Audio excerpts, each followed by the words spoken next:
कि परदेसी जब छुट्टी आता है, महीना 2 महीना अपने घर बच्चों में गुजारता है और छुट्टी खत्म होती है तो जाता है, उसके दिल की क्या कैफियत होती है ये कोई परदेसी मुसाफिर ही खूब समझ सकता है।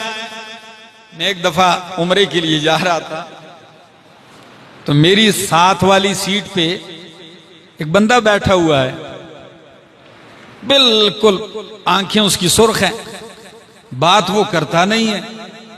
चलते चलते जहाज बुलंदियों पे पहुंचा, उड़ान ले रहा है, इतने में जब बराबरी पे आया फिजा के तो खाना लगना शुरू हुआ।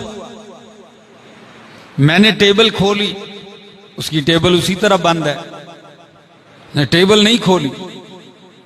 खातून आई, खाना देते जा रही है सबको, इसकी टेबल इसने नहीं खोली तो उसने खोल के नीचे कर दी, ने फिर ऊपर कर दी।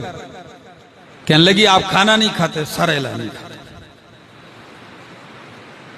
मैंने कहा इसने टिकट तो दी है, खाता क्यों नहीं है?